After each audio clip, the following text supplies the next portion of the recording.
Okay, so we're having an interview with Lewis Burns, and I'll just get him to introduce himself and the nation that he belongs to. My name's Lewis Burns. I'm direct descendant of the Tubbergar Wiradjuri people and within the Wiradjuri Nation. I'm based in Dubbo, born and grew up here most of my life, and currently working in Aboriginal culture and cultural practices, whatever, everything to do with survival of the culture is what I'm pretty much about. So do you want to talk about what sort of things you do and why it's important to you to do it? Yeah. Well, I've been working in learning and teaching. I talk to the camera. Yeah, you can talk to me or the camera, whatever. I've been working in learning the culture, teaching the culture, going on for 25 years now. I wish I would have got into it a lot sooner, but the opportunities really weren't there. I was working in the construction industry just so I could pay my bills, but I just saw a need for more people to concentrate on carrying the culture, keeping the culture strong, or reviving areas that are starting to lose traditional people's interest. So basically, I'm about learn as much about the culture as I can and tell as many people as possible, especially our youth, so that the culture stays alive and whatever aspect of the culture. So whether it be art or dance or traditional practices and weapons and tools and bush tucker, all of that, I'm doing whatever I can to learn as much as possible so that I'm teaching the right stuff. So what's the impact if we lose that, do you think? Well, then that makes us people on our own country without an identity. So you can go and ask any non-Aboriginal person, most of them, you can say where you're from. They might tell you where they were born, or where they might tell you where they were born or where they grew up, and they think that's where they're from, but they don't really know where they're from. They've got no roots anywhere. They don't know their connection to the land. And if we lose our identity through losing the culture, then we don't have our connections to the land as well. The most Aboriginal people today, even the ones that don't follow the culture, that have been more leaning towards westernised ways, still have that connection to land when they sit and think about it. They don't realise it, but they still have it. And if we lose our culture, then that connection to country is just going to fade out, and we'll have no identity. We'll just be fade off into the past. And that's pretty soul destroying for our people, isn't it? Yeah, because most Aboriginal people today, if they can't get a connection to the country, and a lot of people need to get out bush or get back to their own country to reset or get grounding or whatever, just to let stresses go, that sort of thing, just so that they can feel like they've gone home or they're at home or whatever, and then they can start to process things properly and get back on the right track in westernised society. So I think it's important for us to keep that culture so that our mob have got our identity, even though we're losing our skin colour through breeding with non-Aboriginal people. The identity's still there, and that connection to country will still always be there. And what's the general feel? Because you all teach internationally as well. Yeah. So when I teach out of the country or overseas, I generalise a bit more. Like, I do talk a lot more about local culture and Wiradjuri, and I let people know where I'm from. But because of the amount of time I've spent travelling around in Australia with different tribal areas, and what I've learned from working with other Aboriginal people, artists, performers, culture carriers, I've learned little bits about a lot of different cultures. So I can usually talk about that to a certain extent when I'm out of the country. just to give other people that idea that a lot of people that have never been to Australia automatically think, it might be one tribe for the whole of the country. So you got to let them know that it's pretty well sliced up amongst the mob, and there's that many different tribal areas that it's like, I don't know, Europe, where you go to different countries, literally, what they call different countries, well, the same as us. You cross that border into another country in Europe, you're bound by a whole different set of rules, or maybe a different language. Very similar here when you cross tribal boundaries. So You got to stick to the rules too, like you go to another country, if you don't know their rules and you don't follow their rules, you could be in strife in that area. And it's the same when you're travelling around Australia. If you go into another tribal area, if you don't follow their rules and you don't take the time to learn their rules, you get yourself in strife. and it's those protocols, and that creates a lack of understanding of those protocols that creates a huge amount of conflict, doesn't it? Yeah, it does. Because too many people, non-Aboriginal people, and some Aboriginal people these days, but most non-Aboriginal people, because they generalise on our cultural ways and protocols, they think that it's the same wherever they go around Australia, but every time you cross a tribal boundary, different set of rules may be in place. So if we're talking about misunderstandings through lack of understanding of cultural difference, can you give some examples of where you've seen that happen, or if it's happened to you? One of the most common ones,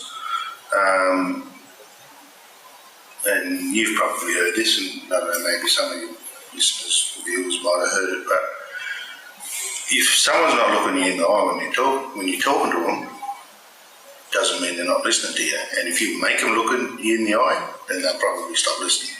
Because in a lot of Aboriginal cultural areas, looking someone in the eye is a sign of disrespect. And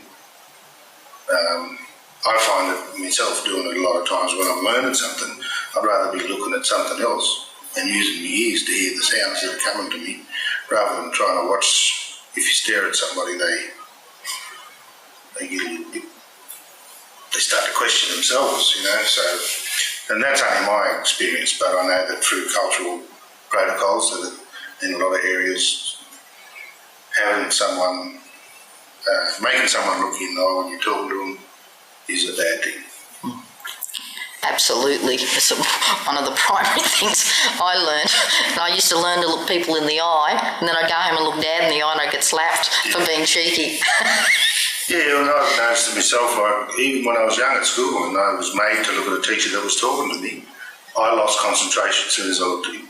So it didn't help at all. Any other examples, like to do with education, law, health, any other those areas?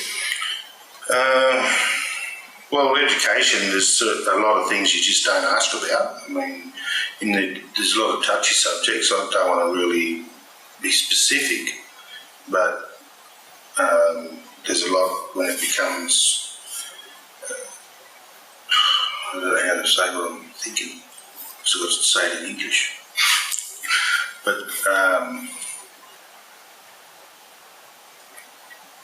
no, I can't say that.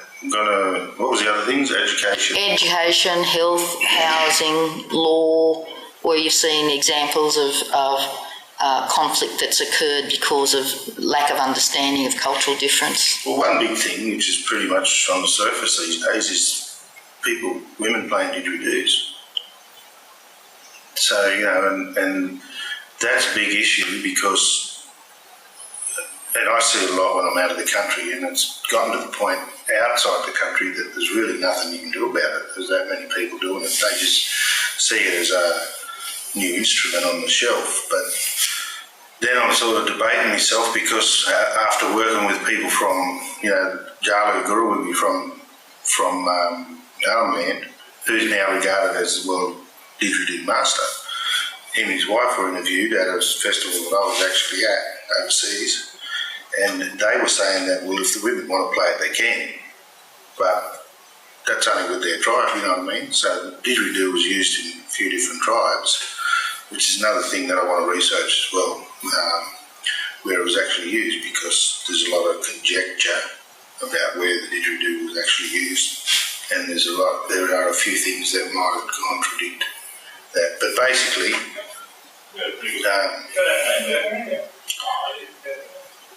I advise women not to play didgeridoo in Australia, because this is where they're going to. Most tribal areas, women don't play. Some tribal areas, women don't touch them. Some areas they decorate them, but they don't play. Some areas they're not even allowed to carry it or decorate it. But then it's because it varies that much, you can't just assume that you already know the rules when you get to these areas. And it's always best to ask about anything you don't know about when you're going into a different tribal area. And that can be a problem in itself too, because sometimes people that don't know the proper protocols may be asking inadequate questions, and that's when they might find themselves getting left behind or left out of conversations. Or so often it's better to actually have a relationship with someone who's going to be your mentor and teach you. Yeah, that's probably a good way. I mean,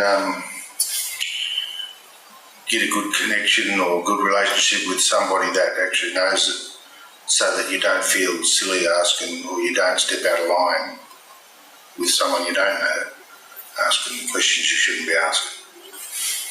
It's pretty touchy. But the best thing is just assume that you're not allowed to do anything, and then work your way up from there. Probably the safest bet. Yeah. Any other examples that you want to talk about in terms of working within some of the systems in health, legal systems, housing, employment, education? One thing that gets under my skin is how they ridicule Koori time. It does get, like, if I look at it from the white fella's point of view, I can see how they can get annoyed. But if I look from black fella's point of view, then I can see how it's not really that important to be governed by the clock. So, like, when you look at traditional ways, we didn't have a clock or a watch that everyone had to meet at a certain time. It was more around about this time. So I don't think that's something that's going to change. Maybe over another 200 or 300 years, but that's only a short period of time when you look at what's happened in the last 200 years. And I've been alive for 1/5 of it. So it's not a lot of time. So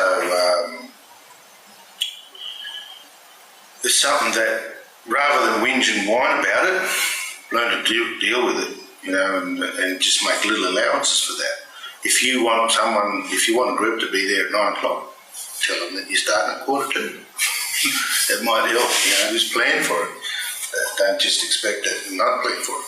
But there's it comes from a lot of cultural ways. It doesn't come from being lazy or thinking. I actually found myself late to class. Get up at 5 o'clock, live a block away, and still get here at 9:05. That sort of thing.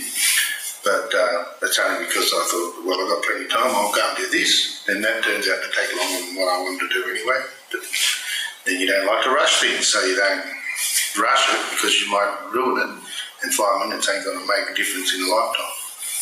So that's my way of looking at it, and I assume a lot of people see it the same way. Any other examples that you want to share? Nothing that comes to mind. Okay. Well, if anybody's going to be coming out, particularly non-Indigenous people, and they're going to be working with Aboriginal people or for Aboriginal people, what are some of the messages you might say to them?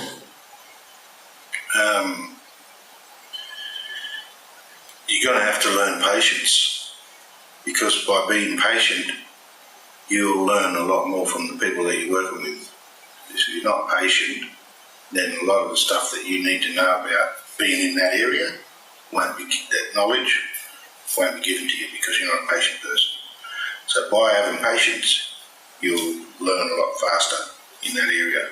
Sort of like if you open your mind and that up to the ways of the local people and fit in better, then the knowledge about successfully getting new projects done in that area will come to you quicker. If that makes sense. It does. To me. Yeah, it does. Any other messages? No. Okay, thank you.